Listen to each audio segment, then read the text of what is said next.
begun as of late in Hollywood is that many of our beloved and internationally acclaimed celebrities are having their malicious pasts exposed, as well as their current present-day misdemeanors.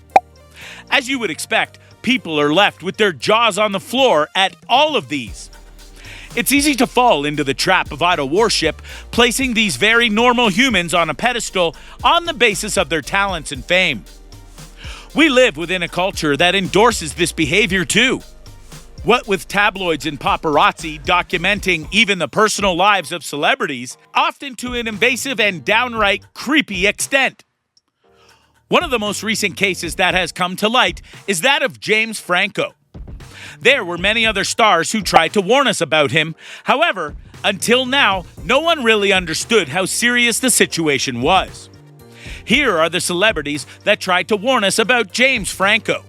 But before we get into the video, don't forget to hit the like button and subscribe to our channel. Thanks for watching. Busy Phillips. We are all equally shocked at the outbreak of this news. However, in hindsight, when we closely observe how he has behaved with people near him, it's obvious that this has been going on for some time and is not an isolated occurrence. Franco and Phillips were co-stars back in the day when they were both in the cast of Freaks and Geeks. In her book, This Will Only Hurt a Little, she called him a bully, even recounting one time when she was physically assaulted by Franco, but it was part of the script, according to which, as a response, she was supposed to lightly hit him in the chest. She claims that he attacked her a little while after this, having his ego bruised by the scene. He grabbed both arms and screamed in my face, "Don't ever touch me again," Phillips wrote. "He threw me to the ground, flat on my back. Wind knocked me out." Another pattern that these incidents follow for the most part is that the victims cannot come out with their stories until much later, years after they have successfully established their careers, and since so much time has passed, the perpetrator largely gets away with it. This was relatively early in Franco's career before he became a big star. If he was like this back then, we can't imagine what he'd be like now if these allegations are true. Many others have come out with similar accusations too. Sarah Tither Kaplan. "I'm terrified for my career," is what this student had to say about it. She was a part of Franco's acting class at the film school, which he also founded. She was asked to shoot some nude scenes in Franco's productions and went on to appear in some of his works. She is one of 5 women who, in interviews with The Times, accused the actor of inappropriate behavior. 4 out of 5 of these women were his students, and he was the mentor of one of them. In many of these cases, they played along because they believed it was the price they had to pay for advancing their careers. In 2018, Franco won a Golden Globe for his performance in The Disaster Artist, which was largely inspired by Tommy Wiseau's 2003 movie, The Room. First person I have to thank is the man himself, Tommy Wiseau. And based upon a book by Greg Sestero. This was a critical year for his career. It was like a slap in the face, was Sarah's response when she saw him getting that award.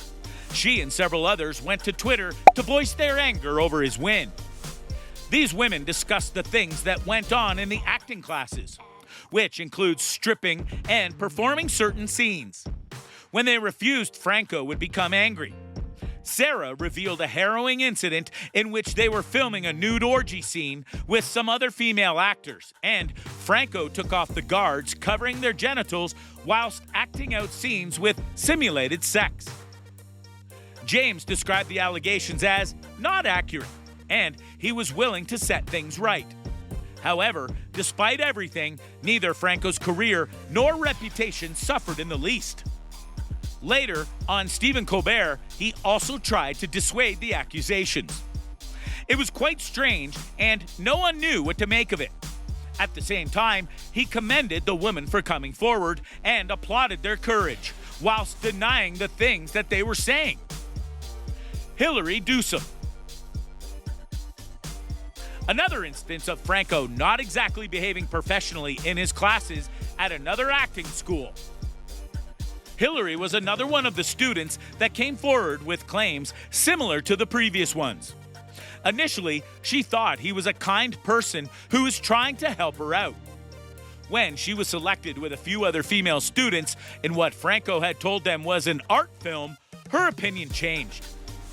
Another student, Natalie Schimmel, says she was told by Franco the shots would be used for a jeans commercial.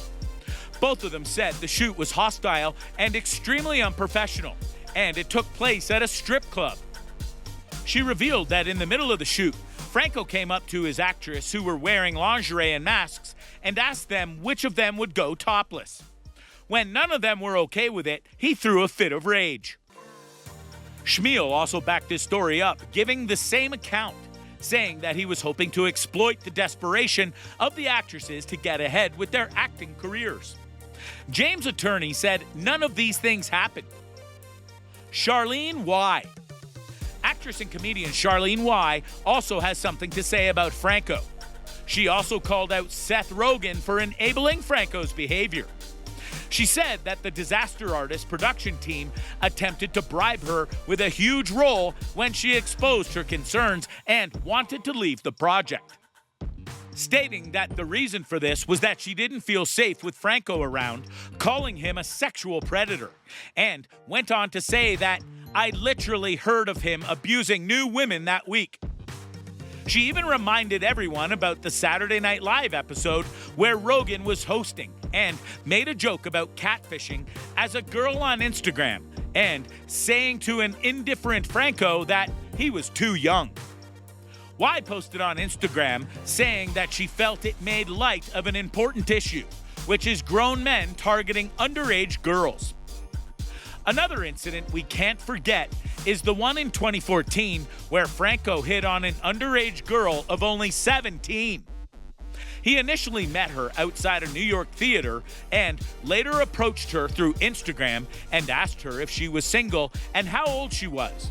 Despite knowing she was 17, he asked her which hotel she was staying at and whether he should get a room for them.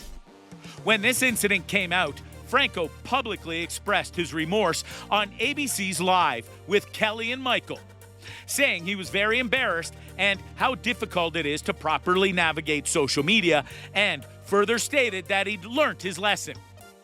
The effect of these accusations is slowly accumulating. Some of his former students that came forward have filed a lawsuit. This was seen through in February, but what the settlement consisted of between the two parties came out in February 2021. The lawsuit stated that Franco aggressively pressured his students into performing such explicit scenes that even went beyond the boundaries of what is considered acceptable in Hollywood. It was said that Franco was trying to make his own team into a group of young women whom he could exploit sexually in the name of teaching, and they were kept under false pretenses that, as for the ones who were submissive, Franco would see to it that they received good roles in his own productions. We can see why he would have used this as bait, being such an established artist in Hollywood. Naturally, his film roles are highly sought after.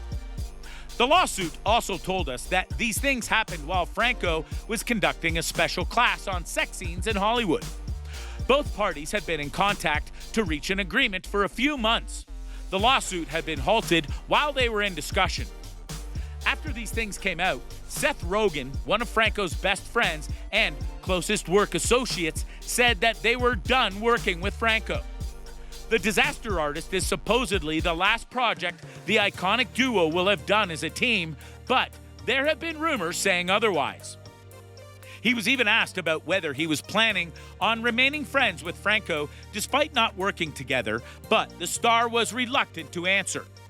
But we still don't know if he meant it, as both of them are currently producing an upcoming show together on Hulu.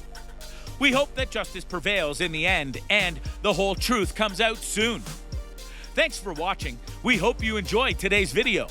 We try our best to bring you the most relevant and up-to-date celebrity happenings. What do you think? Is Franco guilty, or is this yet another hoax? Leave a comment down below and let us know. Don't forget to like, subscribe, and share. Thanks for watching.